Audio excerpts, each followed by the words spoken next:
Hello, this is Dr. Rosie Kuhn, and this podcast series is called Aging Like a Guru. Who, me? Yes, me and you. I wrote this down a couple of days ago, kind of big, but I just want to share it with you this way. It says, sovereignty of the spirit defies defeat. The ego thrives on conflict, and it thrives on resistance to defeat. Sovereignty of the spirit thrives on love. It knows no defeat, so resists nothing. I thought that was pretty cool. I'm always surprised when these things kind of come to me because they're not me, if you know what I'm saying. You know, my sense of who I was or is this girl who grew up in outside Detroit and just, I'm just a person. But so when these kind of profound things come through me, ideas, perceptions, perspectives, I kind of am like, wow, that's kind of cool. It reflects for me what has been showing up around this aging like a guru, in a sense. Maslow talks about the hierarchy of needs and how most of us are caught at the realm of physical survival. Even though many of us have, great safety and security and stability, we still focus, our ego elements focuses on the fear of death and dying, the physiological death. And so our ego self wants to continue to be in battle with the potential loss of self as the physical self.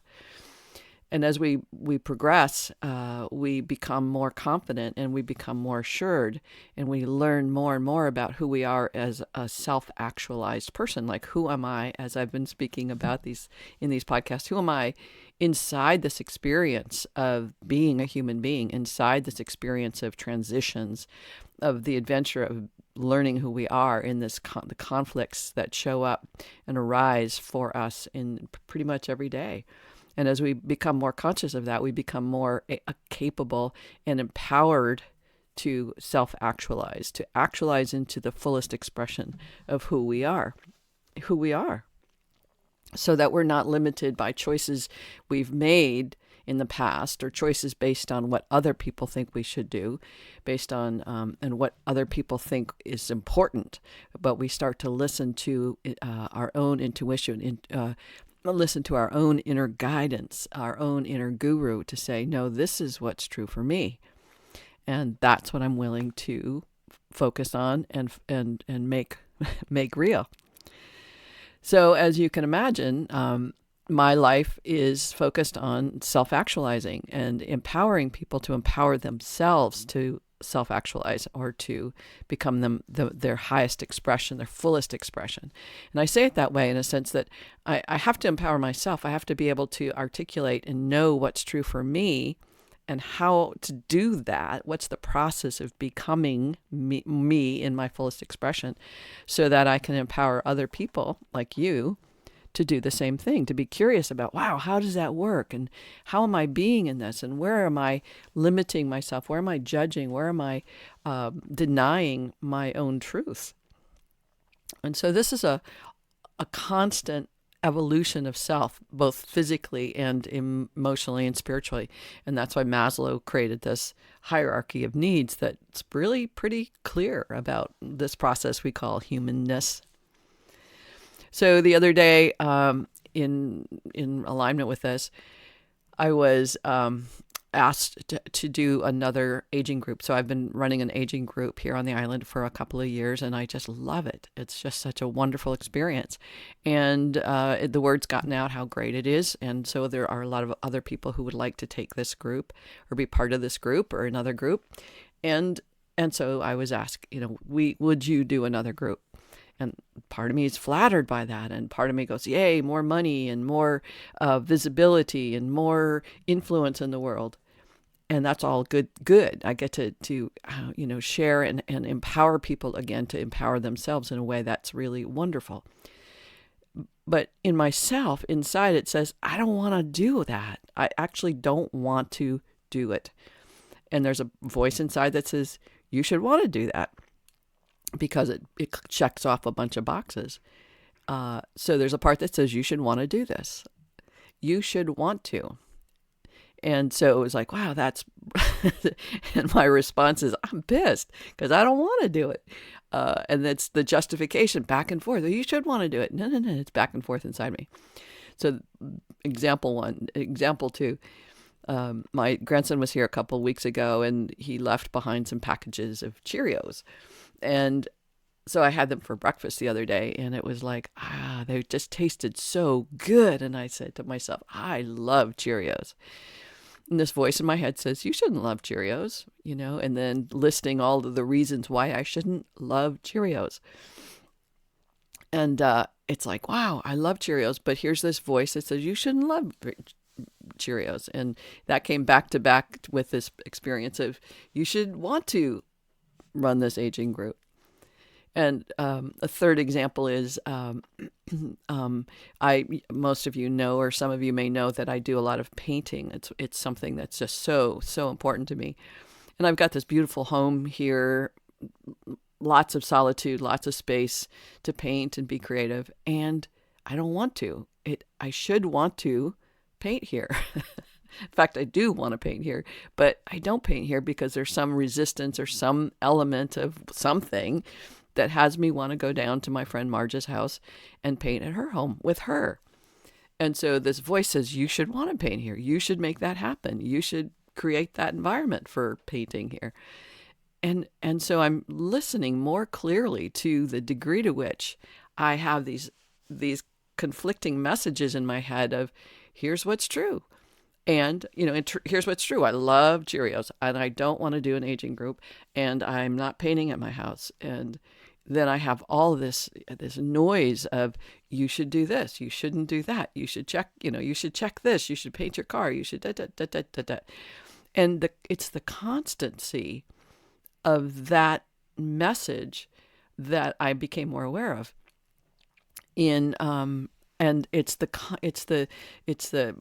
conflict of or conflicting message of the part that wants to self-actualize. Self-actualizing means I'm acting in alignment with my highest truth, my highest knowing. It's the highest expression of my essential nature. It's just me. And as we age, there's so many more potentialities to be told what you should do and what you shouldn't do. And the potential to be told how to do that, or how to make the choices of what you should do. And it over and over, those possibilities can be so disempowering to who we are. We're already dealing with the presence of a decline, if you will, of who we were, and the presence of a change that we're not in control of. And so to be told how to do, or what we should want, that's really crazy making, because we don't want it. Whatever it is, I want to be healthier. I want to eat better.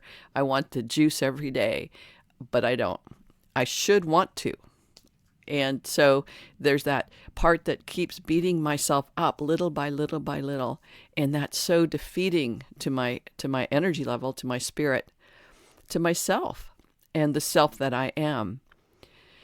I love how my daughter is parenting my grandson, my daughter and her husband, because they allow him to know what's true for him, what he wants and what he doesn't want. And they don't spoil him with giving him everything he wants, but he knows he wants to learn music. And so they give him opportunities. He loves hockey. And so they give him opportunities. He loves to swim. They give him opportunities to choose and to see what he wants. And I think that's so rich when you can do that.